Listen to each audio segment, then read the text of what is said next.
hari abantu dufite barara badasinziriye ku bwa Papa Charlene ndetse na Mama Charlene kuko azi ko gufata umutwaro wabo akawugira uwe cyane cyane tuse n'abagaruka ku nkuru ya Mama Charlene na Papa Charlene. Hanyuma ikibazo nashakaga kukubaza, kubera iki iyi nkuru ya Papa Charlene na Mama Charlene wenda nuko ari yibanje kuki yabaye nk'umutwaro muri societe ubona donc abantu nyine bafite ukuntu bamwe bari kuyuririraho abandi bayuririraho, wowe nk'umuntu wayicayeho kasesengura ukurikije analize zawe impamvu ubona ari iyi cyangwa se ubibona gute? Ubajije ikibazo cyiza kandi gikomeye kandi kiza kubera umutuvura baza kugikurikira. Mama Charlene Papa Charlene byahindutse ikintu gikomeye. Ubanza Imana arigeze basezerana ko izabamamariza mu rusako. Hari ibintu bigera muri bitatu ugomba kumenya cyangwa bine.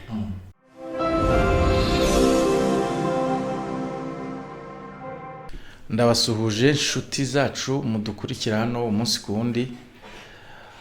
Nk'ibisanzwe mbifurije amahoro y'Imana abane namwe mu byo murimo byose. Mbifurije ishya n'ihirwe. Ndagushimiye wowe wakoze subscribe, nawe utarayikora ntugende utayikoze kugira ngo tujye tubana, urabugize neza.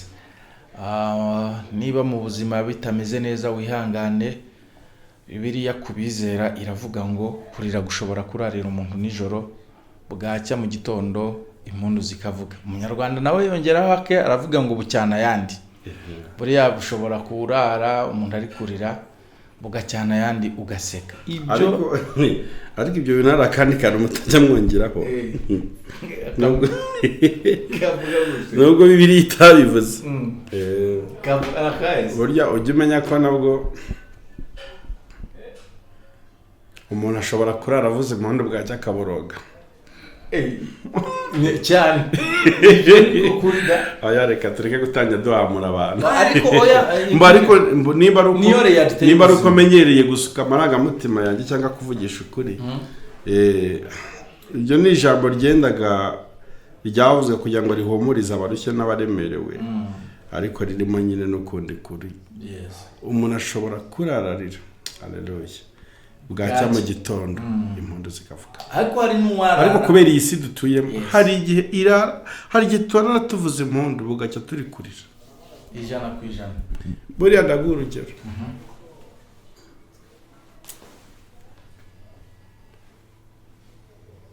Nijoro Yanga yapfuyemo, ryari ijoro ry'umuborogo ku muryango n'abamukunda. Nuko mbomojeho kuko niyo nkuru iherutse yahungabanije abantu. Ryari ijoro ry'amarira, no mu gitondo amarira arakomeza. Urumva cya kintu wavugaga. Umuntu ashobora kurararira bugacya akirira, birashoboka. Ariko muri plan y'Imana umuntu ashobora no kurararira bugacya avuze impundu koko. Kandi nicyo kinini Imana igituremera, kuko ntabwo igidukanda, ntabwo ibibazo by'isi bidukanda ngo itureke itwibagirwe dutererana, ubwo dushiduka yazanye mushwari hose amarira. Uzi impamvu abikora? Nuko ari kontara yaduhaye, ni n'urukundo rwinshi. Yaravuze ngo mwese abarushye n'abaremerewe, ashyiraho itangazo. Yesu buriya ni umuntu mwiza, nimuze musange ndabaruhura. Mubibwirane. Niwe wenyine nzi ku isi wishingiye indushyi akabikora atishyuje. Ikibazo nuko hari abantu twitaba Imana tujya dusanga ngo tubaruhukireho bagashyiraho fagitire. Ntitunaruhuka. Sigahoza ubwenge bwinshi cyane nubwo ari bisanzwe. Ntitunaruhuke.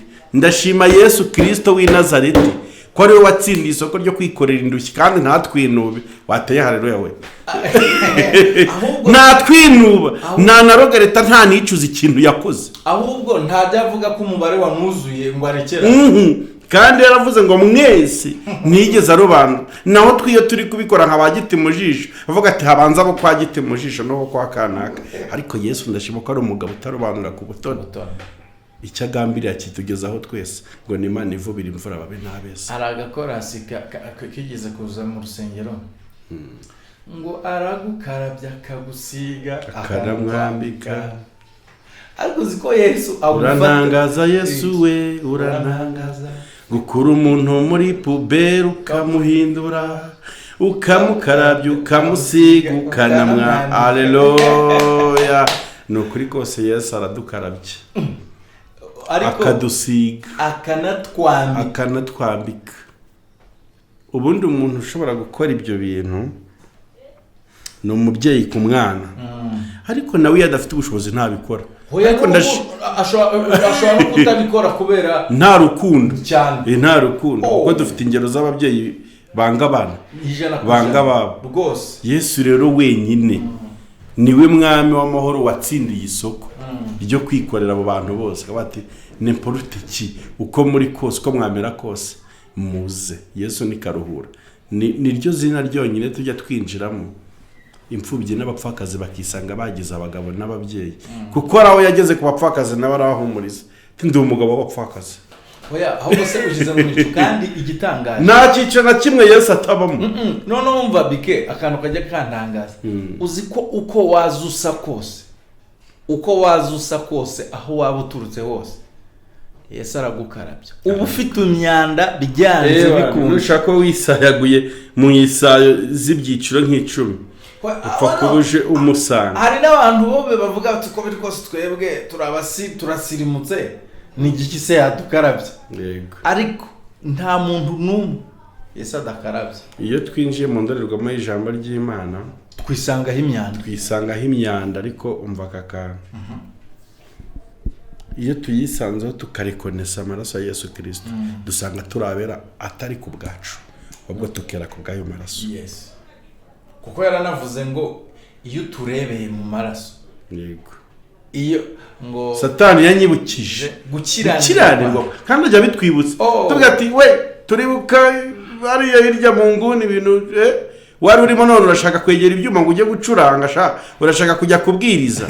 Satani agahorazana ibyo biraturibuka ibutare ukuntu byari bimeze kandi warabyihamye byararangiye wumva waranabiretse. Satani akabizana uravuga ati no, I'm no longer a slave of sin. Ndarikonesa amaraso ya Yesu Kristo.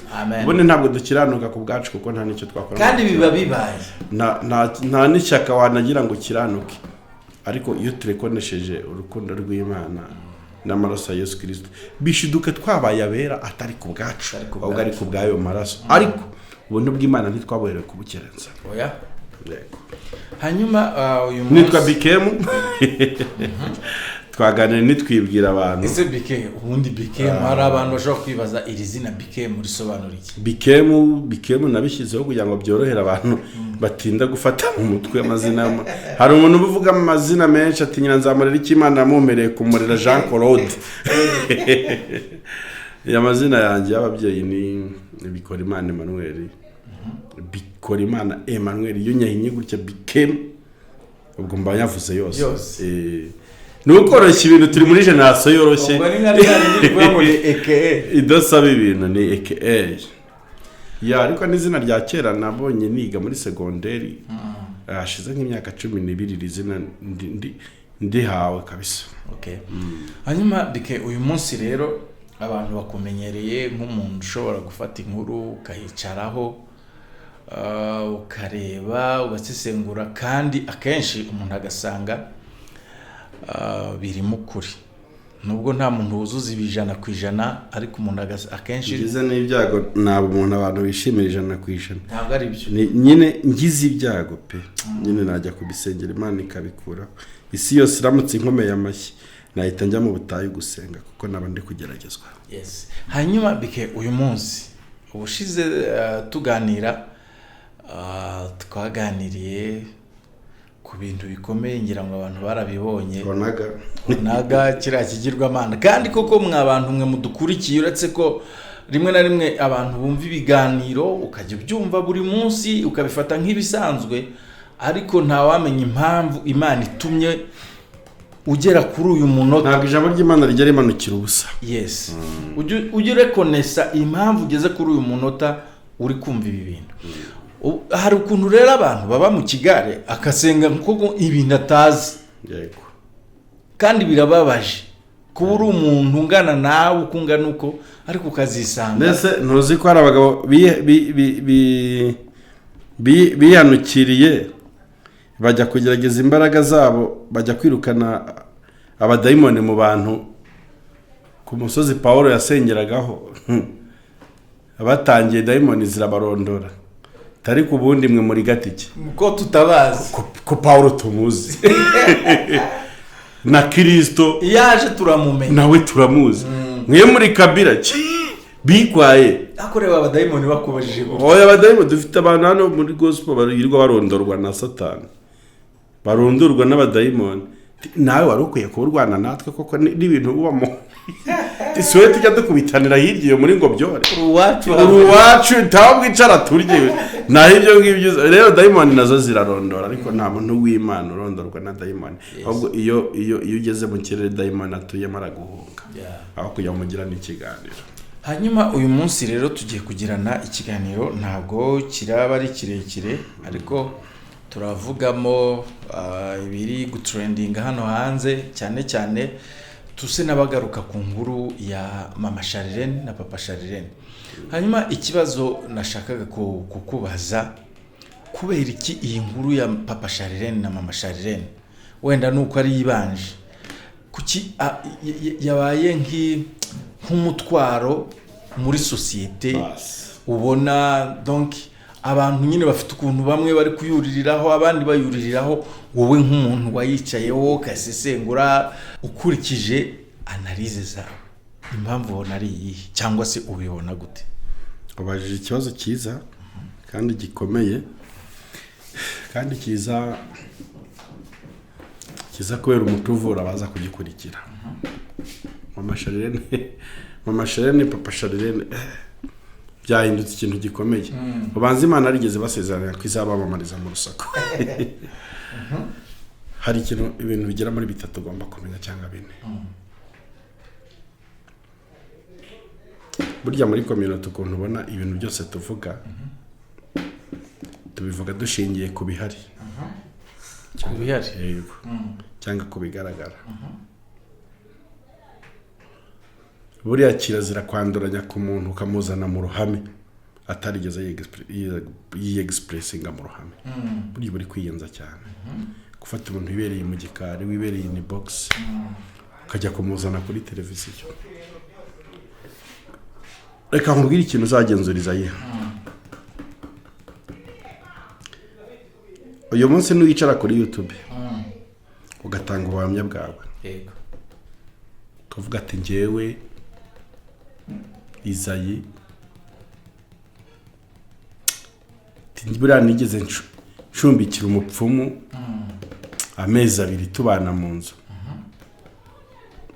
Niwumva kuvuze ngo wigeze ucumbikira umupfumu amezi 2 mubana mu nzu. Yego. Ndagira nkubwire ko ibyo bintu nimbivuga ntakosa nzaba nkose. Njyewe utarizaye njye ureberera Izayi ku ruhande. Muri community akenshi society ivuga umuntu ihereye ku byo umuntu yabanje kwivuga. Sibyo? Yego. Ibyo society ivuga ku muntu burya no bigenzura neza biba bishingiye ku byo umuntu yabanje kwivuga ubwe. Uyu munsi mwimaguruka kuri televiziyo umuntu yemerewe kuza kuvuguriza ibintu mvuze cyangwa kubishyigikira kubera ko byamuguye mu matwi. N'impamvu aka kanya uri murambaza iyi nkuru ya Mama Charlene na Papa Charlene nuko hari imbarutso y'uko ni inkuru yamenyekanye. Nakubwiye ngo ngiye gusobanura ibintu mu buryo bugera muri 3 cyangwa 4 nibiba ngombwa. Impamvu ituma inkuru ya Mama Charlene na Papa Charlene uyu munsi yahitinze cyangwa yabaye umutwaro kuri societe niko wambwiye niko wavuze. Impamvu ya mbere ishingiye kuri ba nyiri inkuru. ibintu byose biri kuvugwa kuri bo nkuko nari maze kubikubwira mu kanya ni ibishingiye ku byo bavuze. Uze ko nyumva neza. Iyo batavuga ntacyo tuba tuvuga, tuba ducecetse. none wari kuvuga iki?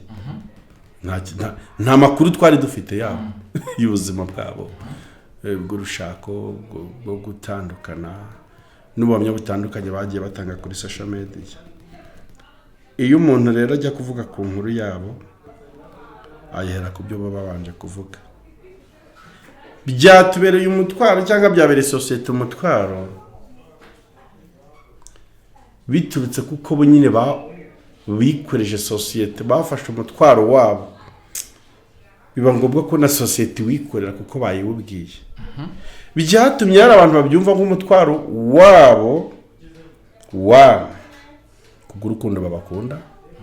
Yo ati yo uriya mu mama uriya mu papa ni inshuti yanjye, sinifuza ibyamubayeho sibyo nashaka kuba byaramubayeho, mbabajwe n'ubuzima bwe, development y'ubuzima bwe, sinifuzaga ko atandukana n'umugabo. Bamwe babihindura umutwaro wabo kubw'ishyaka n'umuhate n'urukundo, ndaje mbi develop. Icya kabiri bibabera umutwaro abandi ni kubw'inyungu bacunze mu kwikorera uwo mutwaro. Cyo ni icya kabiri. Icya gatatu ni uburyarya bw'abantu. Ngiye kugenda mbivugaho papa maze dusoza. One, hari umuntu wari uziranye na mama Charlene ndetse na papa Charlene bataranashaka, bataranahura bombi. Bamaze no guhura uwo muntu akomeza kuba inshuti z'umuryango. Mu cyifuzo cye yifuzaga ko uwo muryango utasenyuka. Cyo nicyo ugomba kubanza kumva. Sibyo? Kuko yinjiraga mu rugo bakamuha icyayi, bakamuha umugati, bakamuha aho kwicara, bakamuha aho kuryama. Akavuga ati what a beautiful family. What a good family. Uyu munsi cyangwa mu bihe byatambutse kuko ari kera, igihe yumvaga ko mama Charlene na papa Charlene batakibana kandi rwa rugo yisanga mu rugo inshuti, abona ko nta n'ikibazo rufitanye, kuko icyo gihe hari n'icyagaragaraga. Erega kambe ndetse kuvuga iki kintu. Icyo ndenda kukubwira, niba hari igice cy'abantu bari inshuti zabo kuko inshuti nyanshuti nziza bishimira uriya muryango, inkuru yo gutandukana kwabo byababeye igitsikamitima. Bumvise babaye shoke, tiyo papa Charlene na mama Charlene baratandukanye, inshuti zacu twifuzaga ko mwagumana none birabaye muratandukanye. Urumva bihindutse umutwaro kuri bo kubera urukundo. Nakubwiye ngo reason one ni urukundo ruri kubitera, ruri gutuma uyu munsi inkuru yabo yahindutse umutwaro. Icyambere ni urukundo, niko nakubwiye. Kavuga ati ya baba.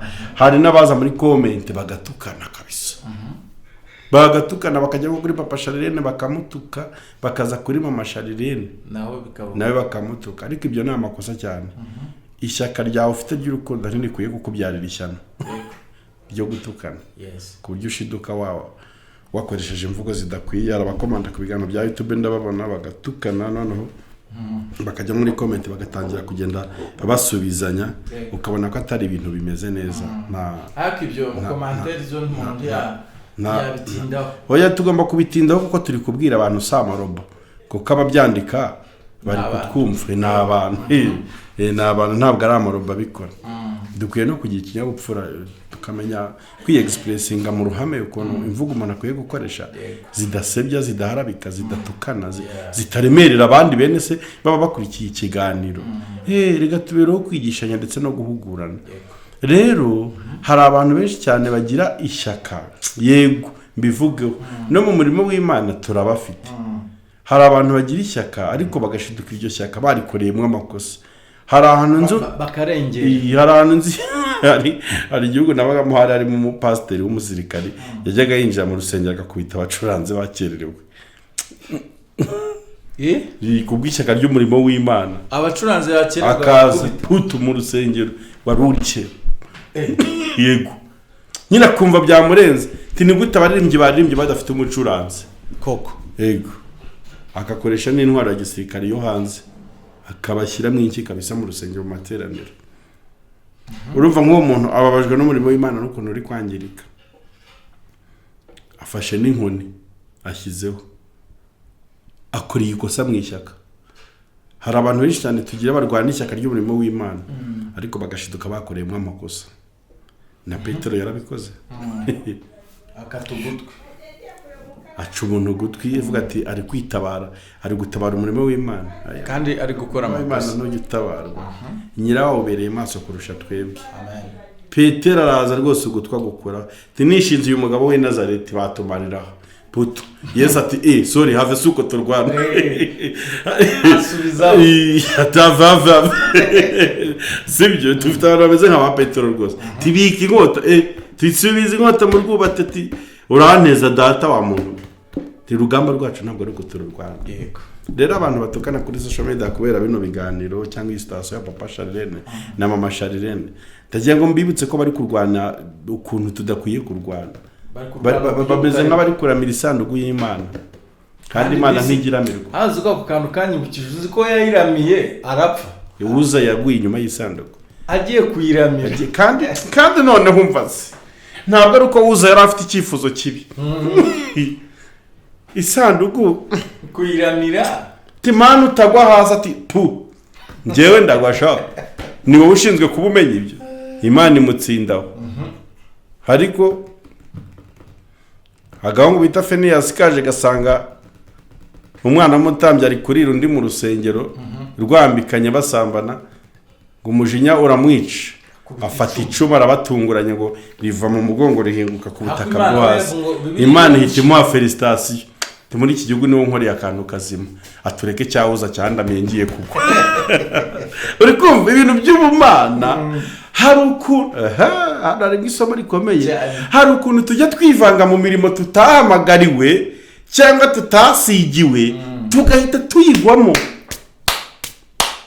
abana yivukura mu muvumo tugahita tuyigwamo hari nk'umuntu umaze iminsi amamagara umupasiteri ukomeye ngo bikemo kuko njya nshaka kuvuga nk'ibintu uvuga kuri YouTube ariko nkumva umutima urambuza ati izo mbaraga uzikuraye ati nuko nahamagawe ati nawe genzura ahubwo neza itarante yawe nimba uyagazemo neza ati kuko ushobora kuza kuvuga nk'ibyo mvuga ukarara upfuye cyane yego njye nuko nahamagawe kandi Imana indindira mu muhamagaro kuko umuntu ahamagawe n'Imana agira protection divine imukurikirana urumva rero kwitambika mu mirimo utakureba reka nkubwire n'akandi kantu none buri abantu nuko turi mu kinyejana cy'imbabazi cy'ubuntu Imana yuzuye urukundo uzi ko buriya ushobora kubona amaturo igiseke cy'amaturo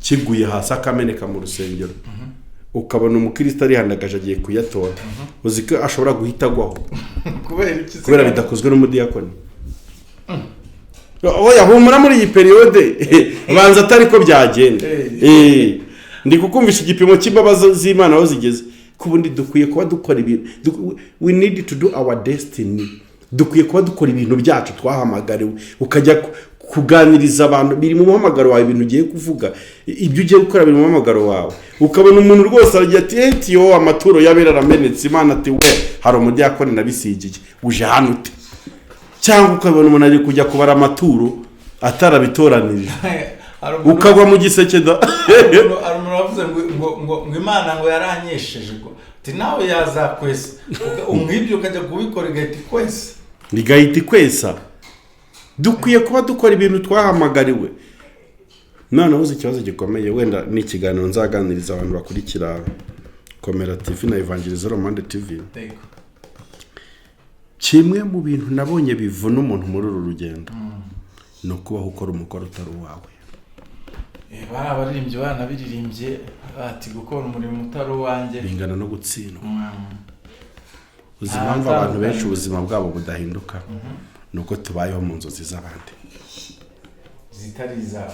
Ukabona umuntu yari kuba ari umukinnyi mwiza wa football ariko akirirwa atesha umutwe abayobozi b'itorero, ntimwampaye inshingano ko numva ubupasiteri bunyakamo kubera gukopera umupasiteri yigeze abona abwiriza bamuha $1,000 n'undi agasengera abantu akabona barakize. Arumva icyo kintu nawe yahita akiganya, kandi ashobora kuba yari kuba umukinnyi mwiza akazahura na Messi akamuhindurira ubuzima, ariko agahora kwepa uwo muhamagaro we. Destiny. Dukomeze. Turacyari mu kiganiro cyacu kiturakireka. Ndi ku ngingo ivuga ngo kubera urukundo rwinshi abantu bakundaga iriya famiye ya Papa Charlene na Mama Charlene, bituma uyu munsi n'ubundi barara badasinziriye, kuko kuri bo intsinzi yabo yari kuba yuko Papa Charlene na Mama Charlene bagumana. None ntibyakunze kandi babakunda, barumva wagira ngo ni kimwaro kuri bo kandi bibabereye umutwaro kubera urukundo. Iyo ni impamvu ya mbere. Impamvu ya kabiri ni impamvu ishingiye ku buryarya bw'abantu. Kumwe umuntu aza akakubwira ati bikemu, turi umusore mwiza kabisa, turi no kuri taye rwose, umeze neza rwose, ati ibintu uri kurya ntubihinde. Nitangeho urugero, kandi mfite ibimbangamiye, mfite iki, ndumva ibirari byinshi, mpora mu masiporo ya buri kanya, ariko we kugira ngo andyoshye cyangwa nkeshenge, ambwira ati kabisa, muri uyu mujyi mu basore bahagaze neza urimo. Ari uburyarya. The spirit of uburyarya ituma abantu benshi bikorera ikibazo cya Papa Charlene na Mama Charlene nk'umutwaro baremereye, kugira ngo niba nabagera imbere babone ko bifatikanije nabo mu kababaro, kandi mu mutima harimo ijambo rivuga ngo awa nimwumve mumere nk'abandi. Ari ryo ririmo ariko si ryo bashaka kwerekana inyuma, ahubwo kugira ngo bize kumera neza nuko bifatikanya n'abandi mu kurira. Nkaba bandi nka bwa bwoko bambwiye ngo umuntu aba yapfuye ahantu bakabakodesha bakajya kurira. Bakajya kurira, bakabanza bakaza no ku muryango bakabaza ati harya ninde yapfuye, ati niza. Yo izanywe tiza yapfuye we, timana we, ati zari wari mu kiraka. Dufite abantu bambaye ibibazo byacu nk'ibiraka. Dufite abantu bambaye ibibazo byacu nk'ibiraka. Mu bibazo byacu niho barira. Niho bakura minerivare z'abana. Wowe wamubona arira ukagira ngo ari kurizwa n'ikibazo cyawe, kumbe hari inyungu. Namarira y'ingona. Hari inyungu afite mu kibazo cyawe. Ni nawe ingingo ya 3 tugezeho nyine y'ikiganiro cyacu. Tubonye ko hari abantu ibi bintu babigize umutwaro wabo ku bw'uburyarya. Iyo ni ya kabiri. Ni ya kabiri. Icya 3, dufite n'abantu babihinduye umutwaro ku bw'inyungu bacunze muri uwo mutwaro utabareba. Ku bw'inyungu z'indamu cyangwa indamu zabo. Kubiye ni indamu nyine ni inyungu byose kimwe. Hari abantu dufite barara badasinziriye ku bwa Papa Charlene ndetse na Mama Charlene, kuko azi ko gufata umutwaro wabo akawugira uwe bituma abantu ejo bazabona minerivare kujya kwiga. Reka nzavuga ukuri rwose ubundi. Hari abantu bikorera ibibazo byawe muri sosiyete kuko bazi ko mu kwisanisha n'agahinda kawe bo barenda gutuma barara bariye ku bw'ikibazo cyawe. Harimo inyungu zabo. Ukabona nubavuga nubikorera urarara uriye, urarara wishyuye inzu. Yego. Rero niba ibibazo bya Izayi byatuma nishyura inzu nkanarya n'abana bakajya kwiga, nakwishimira ko Izayi yahora mu bibazo kuruta uko nabivamo. Urumva ni urugero ndi gutanga. Yego. Ni urugero ndi gutanga. Ndi kuvuga kuri izo image z'abantu babiri. Yego.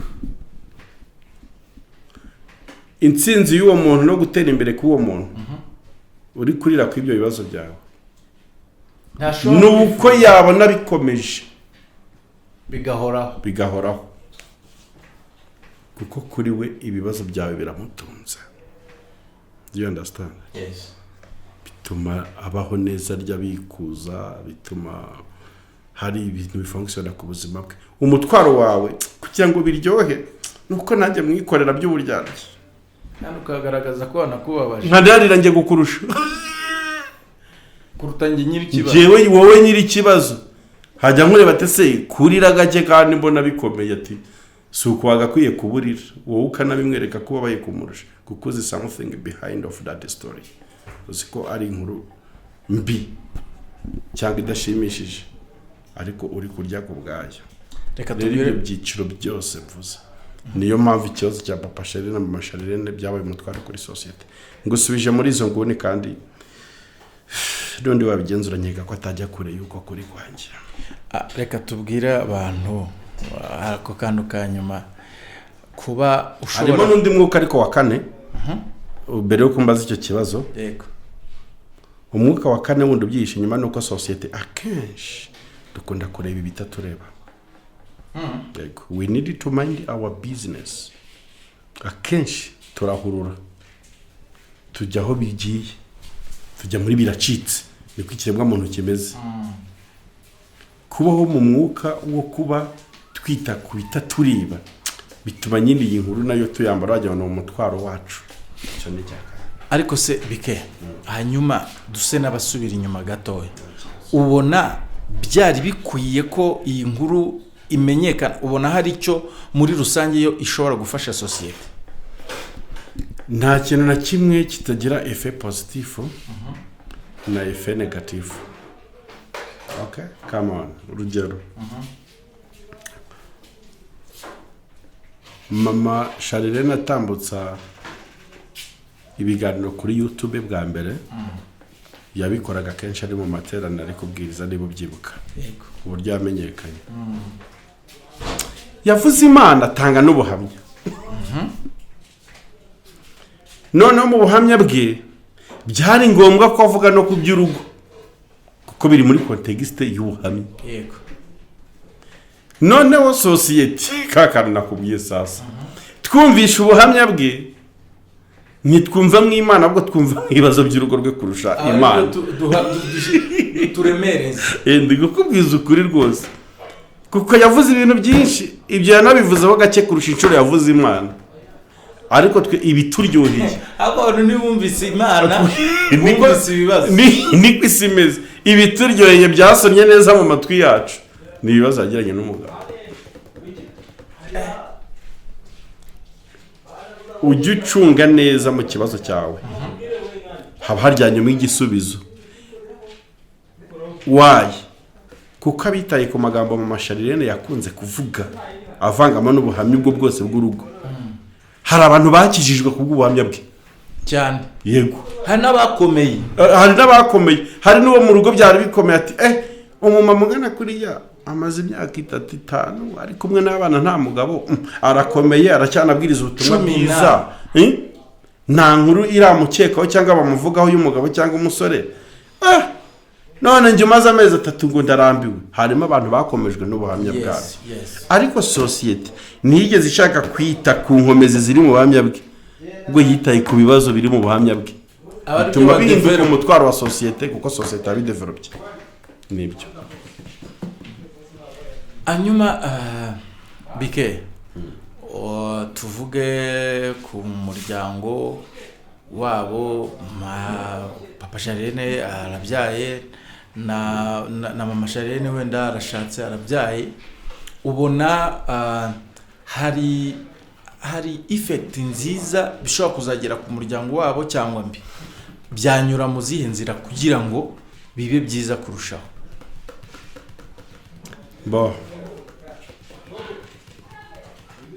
Hari ikintu ugomba kumenya.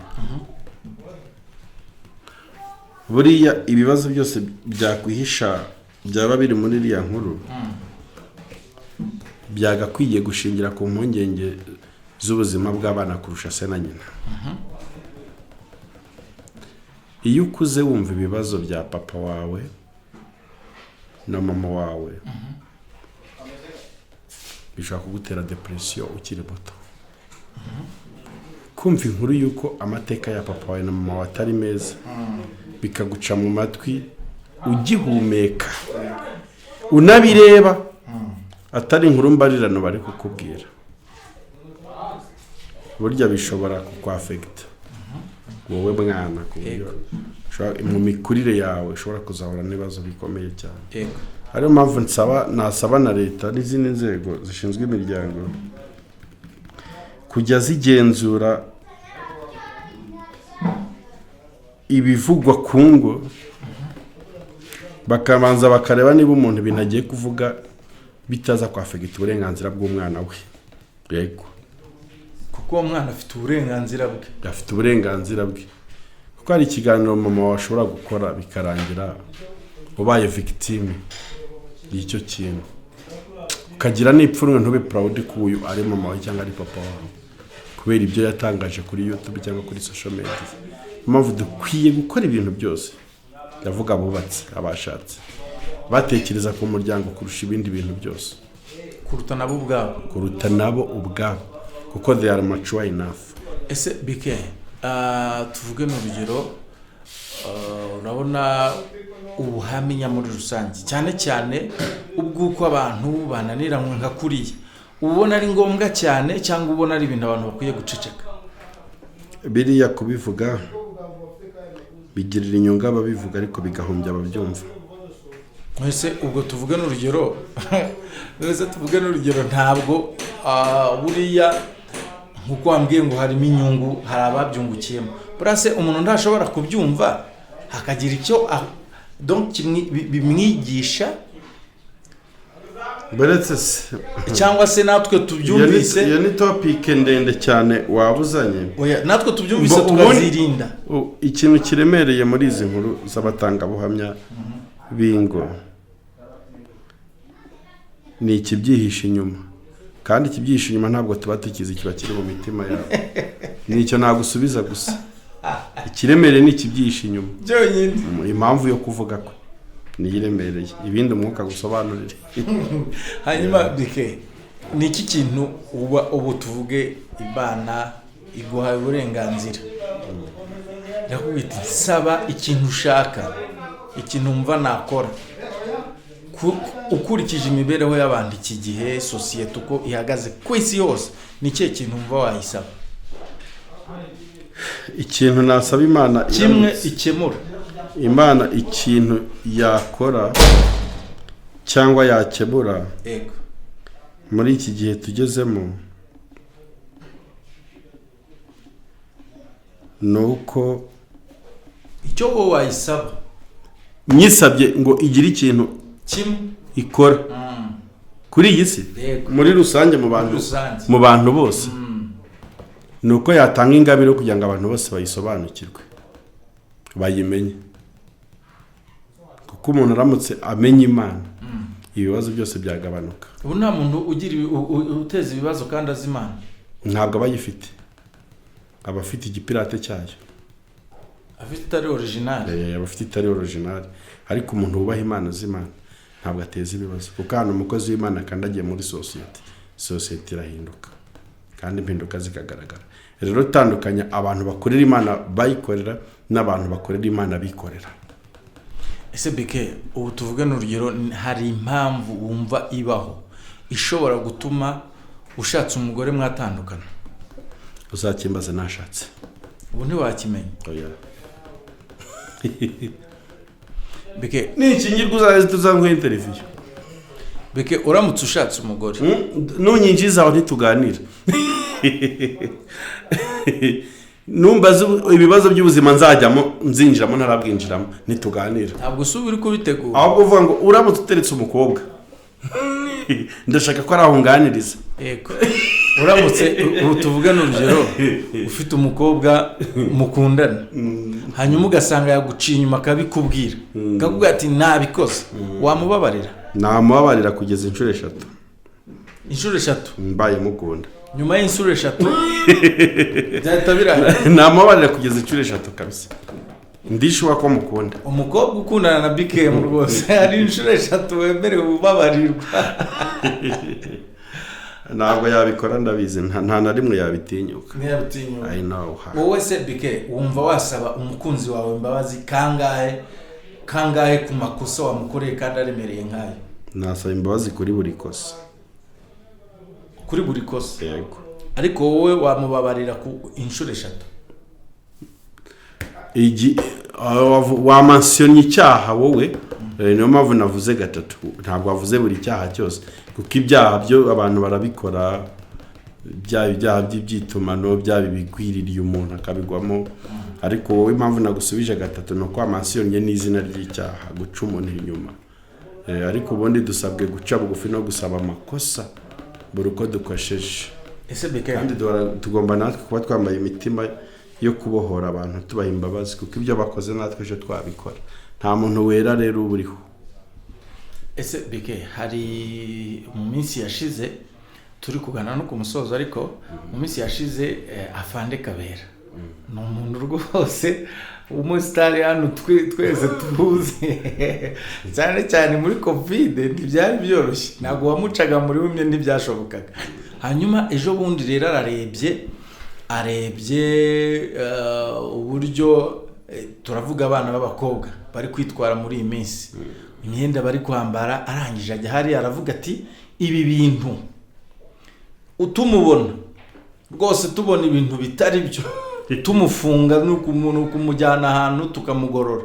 Wabonye ko abenshi bahise bahaguruka bati rwose tubabarira ubwo burenganzira w'ubutwambura. BK iyo urebye societe ubu ngubu ukareba uko bigenda bihinduka umunsi ku wundi, imyitwarire y'urubyiruko, ubona hari icyizere nk'umusesenguzi, ubona hari icyizere ko societe iri imbere, dutegereje abadamu beza, abagabo beza, donc bubaka igihugu n'umuryango? Ariko kibazo baje rero ntabwo cyoroshye mugane wawe. Ubundi tujya tugira akabazo muri societe. Iyo tubonye abagore n'abagabo batana ingo zananiye bakanabivuga, dutekereza ko ingo zose zirimo ibibazo, abantu bakanabyuririra na mugenzi wawe ngo yagukorera ikosa ukahita uvuga. Ntabwo kuba hari abakobwa 10 batambutse ku gisimenti bambaye imyenda iteje isoni bikuye ko hari abandi bakobwa miliyoni bambara neza. Ubwo nuko twe tugira ibyaga amaso yacu akenshi akubitana n'ibimeze nabi, ibyiza ntitubibone, akaba byo binasigara muri seri. None wajya kumva umuntu ari kwidefanda muri societe ngo iyo abakobwa bikiye ngo barashize, abakobwa ngo barabuze neza ngo bakanabimansiona rwose ati reka da, nta bakobwa bari ubu ngubu nukuzana abagore no kubeshya. Hari abana b'Imana birinze batiyandurishije ibyo kurya by'ibwami, bagihagaze ku ndangagaciro za gikristo, kandi ni nabo benshi, ariko kubera ko amaso yacu akubitana n'ababi twamaze kwanzura ko barahari rwose benshi cyane, ndetse barahari, hari abantu batarapfukamira bayari benshi cyane. Ese BK nawe wemeranya na afande Kabera biriya yavuze? Twebwe abanyarwanda turabagenerwa bikorwa kandi ijisho ry'umuyobozi rituranye n'ijisho ry'Imana, kuko umuyobozi ahagarariye Imana ku isi.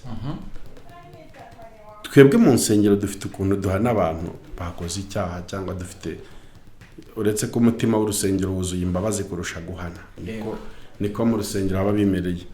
So rero dini faso politique, dini faso sociale yakoze ikintu yari akwiriye gukora nk'umuntu ureberera igihugu kuri, kuko imbaraga z'igihugu ziryamye mu rubyiruko. Nimba rarobanuyemo icyiciro kimwe rero cy'urubyiruko akanamansiona tibano bambara urutya rwose ntibakwiye kuba bambara urutya, kuko turabona byayobya benshi cyane. Ubwo nasaba ko afande Kabera bamuha kuba umushumba w'itorero runaka mu bakristo. Ubona yabishobora, yavamo umushumba mwiza. Yes, yavamo umushumba mwiza. Muramutse muhuye ni cye kintu wumva ushobora kumubwira, waba umushimira cyangwa se wenda wamubwira uti komeza iki muramutse muhuye? Duspose ashobora no kubona iki kiganiro. Ikintu gikomeye nzi pe mbona no kurambuga bakunda igihugu. kandi gukunda igihugu bishingiye ku kigikorera kuruta kukivuga neza no kugitaka wenda ukigambanira. Ikimenyetso cyerekana ko abantu bakunda u Rwanda si uko bafata amasaha menshi babivuga, ahubwo ibyo bakora. Rero nshingiye ukuntu uyu mugabo akora bigaragaza ko akunda igihugu, shingiye ukuntu avuga agashyira no mu bikorwa imyanzuro ye bigaragara ko akunda igihugu. Nta muntu n'umwe wakwirengagiza umusanzu wa Fande Kabera yerekanye muri COVID-19. Ntabwo umuntu wanga igihugu yakirokora, yagikiza icyorezo nka kiriya. Ngasabe n'abantu kwifungirana mu nzu n'ababyanze abahanira ku kwirinda kwabo bafite inyungu. Urumva urwego rwe. Rero duhuye rwose namubwira ati uri intwari yigendera.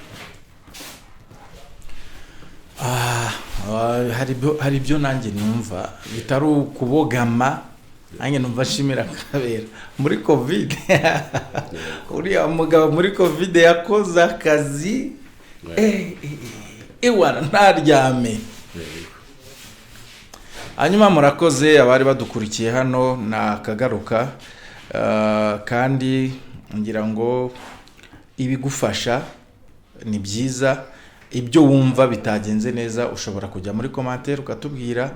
Hanyuma ngira ngo ntabwo birangiriye hano, bitewe n'uburyo mwagiye mutubwira uko mubyumva. Tuzagenda dukomeza kuganira ndetse dushaka n'abandi, ndetse n'ibindi byiza, indirimbo, ijambo ry'Imana, ubuhamya bishobora kugira icyo bifasha societe.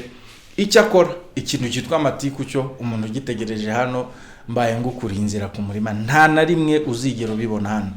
Imana iguha umugisha rero ugeze kuri uyu munota uri kureba iki kiganiro.